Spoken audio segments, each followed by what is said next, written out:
ડીસામાં બનાસર પાસે આવેલા આજે વિચિત્ર અકસ્માત સર્જાયો હોવાની ઘટના સામે આવી છે. બસ અને રિક્ષામાં વચ્ચે સર્જાતા અકસ્માત રિક્ષામાં ભરેલી લોખંડના સળિયામાં કાચ તૂટી બસમાં ઘૂસી જતા કંડક્ટર સહિતના 8 લોકોને ગંભીર ઈજા પહોંચતા તમામ ઈજાગ્રસ્તો સારવાર મોડી ડીસા અને પાલનપુર સરકારી હોસ્પિટલમાં ખસેડવામાં આવે છે. ડીસામાં બનાસપુરમાં પાસે આવેલા આ રિક્ષા વચ્ચે અકસ્માત સર્જાયો છે હતો. ધાનેરા અમદાવાદ બસ ડીસામાં બનાસપુરમાં પાસે વરસાદ થયેલા રહેલી ચાલક રિક્ષામાં ઓવરટેકમાં રહ્યો ત્યારે આ અચાનક રિક્ષામાં ભરેલી લોખંડના સળિયા બસના કાચના તોડીને અંદર ઘૂસી ગયા છે. અચાનક લોખંડના સળિયામાં આ પેસેન્જરને ગંભીર રીતે ઈજા પહોંચી છે અને આ ઘૂસી જતા પેસેન્જર લોહાણ થઈ ગયા હતા. આ ઘટના પગે તરફ આજુબાજુના લોકોને વાહન ચાલકોને દોડી આવી રાહત કામગીરી શરૂ કરી છે. અકસ્માત થયો હોવાની આ ઘટના જાણ થતાં ડીસાના 2 અને ગઢડીની એક કુલ 3 108 એમ્બ્યુલન્સમાં વાતની ટીમોમાં તરફ બનાવવા માટે પહોંચી ગઈ હતી અને ડીસાના સરકારી હોસ્પિટલમાં ખસેડવામાં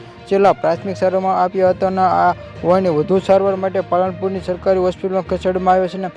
ઉલ્લેખ છે કે અકસ્માત ના થતાં આ બાદ બસ ચાલકના બસ મૂકી ત્યારથી ફરાર થઈ ગયો હતો. અને ખરેખર તો આટલો મોટો અકસ્માત થયો હતો અને કંડક્ટર સહિતના 8 લોકોને ઈજાગ્રસ્ત થયા હતા. અને બસ ચાલકે પણ ત્યાં રાહતદારીનું કામ નથી કર્યું. અને જો કે ઈજાગ્રસ્ત માટે આ વ્યવસ્થામાં અકસ્માતના બસ ચાલકે ત્યારથી નાસી જતા લોકોને ભારે ફરિયાદ